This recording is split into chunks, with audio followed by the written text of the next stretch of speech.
Okay, so one of the things that arises for me here and there while doing the work is how do I explain it? Something happens. Usually, it's a person is doing something that is like disrupting the space, like in a gathering. Um, like I have three coming into my mind at once, but and then so I later I do the work on how this person is annoying, irritating, whatever it may be. But when I get to the who am I without the thought, and I know I've asked this question before, but I just want to ask it again in a different way. I get to the who am I without the thought, and it just like it's I don't like the way it feels because it feels like um I could slip into like, oh, just like being passive or like spiritual bypassing. Like, who am I without the thought that this person is taking up um, interrupting people and stuff, and like I there's like this thing in me that's like they can't do they shouldn't be doing that, and I'm afraid that like the work is kind of going to spiritually bypass so that I'm just like, oh, whatever, they're who am I without the thought? I don't do anything about it. Um, Yeah. yeah. Yeah. And it's an important concern and something that comes up from time to time. It's a very delicate thing that we're doing because if you just question everything and turn it around and think, oh, everything's fine in a way, you may be spiritually bypassing. And that's not actually the point of doing the work. The idea is to find out what is my business and what is their business, and to come back into my business and control what I can control and accept what I can't control, and then see how those interact with one another. So, your situation of someone disrupting, maybe a gathering or something like that, when you look at what you can control and what you can't control what that person actually thinks or does or is motivated to do. You can't control their personality. You can't control a lot of things there. But how you experience that is something that you can control. There's the inner world where you can experience that as completely frustrating and anger producing and makes you become overwhelmed and frustrated. Or you can experience it in a more calm way, which is that this is just the way this person is, and we need to figure a way to work around that reality if we're going to have a gathering that doesn't have that. Or I have to be able to recover from disruptions when they happen, if they're going to happen, and I can't control that. So it's like moving the locus of control inside and to my own experience, my own world, instead of being a victim of something that I can't control. Because there are a lot of things in life that I can't control. And when I want to control them and I can't, it gives this powerless kind of feeling. Mm-hmm. So when you do the work, you start with, this person shouldn't be disrupting or something like that. And when you're believing that thought, you feel that disempowerment, that feeling of anger and frustration. And if you go to who would you be without the thought, they shouldn't be doing that, without condoning, right? This is the key point here. This is just what would my internal world be like if I wasn't attached to the idea that they shouldn't be interfering or shouldn't be disrupting. I would see it probably with a little more distance, a little more space, and I would start to see what's going on with that person and what's going on with me. I would start to see options of what I could do or what things I could manage in that situation. And that little bit of space or that little bit of distance gives a lot more freedom. Inner freedom is what I like to think of. And so the work is about discovering that inside of myself, which is empowering. But if you're not, it's a delicate thing. Like I said in the beginning, there's a sort of place where you're, okay, so does that mean I just turn a blind eye to that? And it's easy to flip-flop from like being a victim to being and powerless to being like a kind of accepting in a not really accepting way, right? I mean, it's like a fake accepting or oh, fine, then just let them do whatever they want. But it doesn't feel like peace on the inside. Right.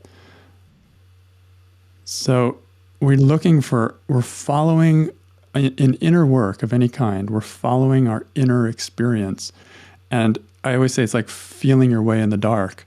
And if you're getting closer to a peaceful way of seeing it, you will start feeling it getting warmer and warmer, getting, more and more peaceful as you move in that direction.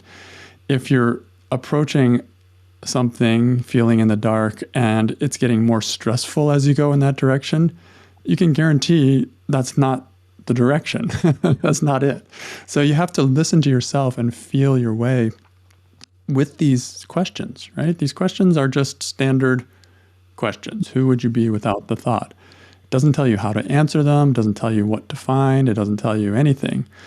But you can use that as a jumping off point and then start exploring your own inner world and start noticing what feels more peaceful, what feels not so peaceful. And like that, you can get closer to yourself. And when I'm doing questions like, who would you be without the thought? I sometimes make modifications on that thought. Like if it's an actual fact, like say we're questioning the person is disrupting the space, right? And it's like they really are. So who would I be without that thought? Might seem really strange because I'd be like being blind to what's actually happening, which doesn't feel like, like you say, spiritual bypassing. But I can sometimes play with it and say, instead of who would you be without the thought, who would you be, or if I'm asking myself, who would I be if I wasn't so focused on that thought? Like if I wasn't so caught up in that thought, or if that thought wasn't so active in my mind when they're doing what they're doing. So the question for thought has nothing to do with changing the actual situation. It's only has to do with like how I'm seeing it and through which filter am I seeing it? Am I seeing it as like they're disrupting this and that's all I can see? Like my mind gets looped in on that. They're disrupting, and now it's becoming this huge thing inside of my awareness.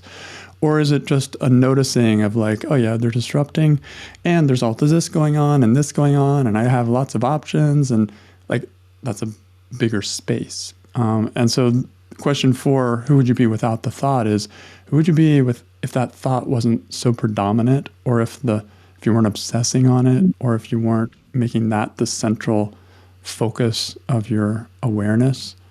But it doesn't mean that the thought may not have truth, right?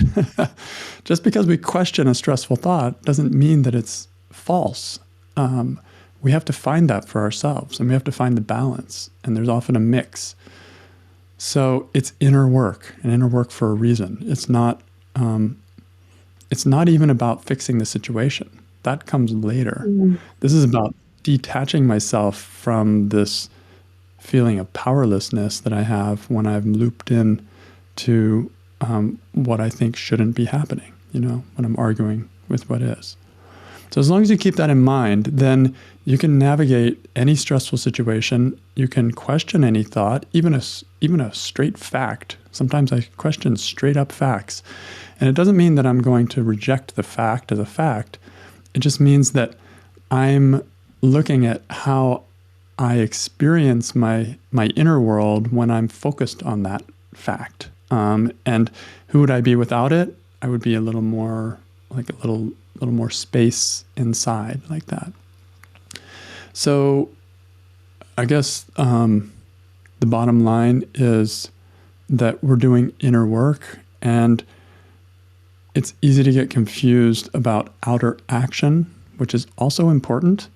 Taking action, maybe saying something to someone who's disrupting, taking action, preventing that person from coming into a gathering where it's not wanted. Those are outer actions that also bring peace, right? So there's a kind of a discrepancy here between what we do to take care of a situation. You know, in terms of societies, these are public policies. These are external things that are important for maintaining law and order in a country or in a society. Those are important, and they do help maintain peace. But what we're doing in the work, when we're doing inner work, is we're just focusing on how we're seeing it and what's important there, instead of we're not trying to change the outside. We're saying that's a different muscle that can be used later or can be used separately. It's completely different. But we're just looking, when we're doing inner work, at how is the thought that I'm thinking making me feel stressed in that moment? And who would I be without that thought? And I might be less stressed, but I still may need to take some action in the outside world as well. It can coexist. So I don't know. I've kind of shared a few thoughts randomly here. Where are you at when you're listening up to this point? Yeah, that so many helpful things that you're saying around the like the powerlessness. And I noticed when you were talking that the place that actually causes the most stress for me in those instances is really feeling like there's a thought that comes in that's like somebody needs to fucking do something about this. Like we're all just sitting here allowing this person to do this. So now it has to be me, and then I get in this stressful place of then like it's like I haven't, from that stressful place, I'm trying to run through the options. Do I interrupt them? Do I talk to him later? Do I go tell on him to somebody? And yeah, so I was thinking like if I could, if we could go into like a one liner with the main one, that could be helpful to kind of get into that one spot if unless somebody else has something that they wanted to work on. Yeah, I think that sounds good. Um, yeah. So what's the one liner? Let's see.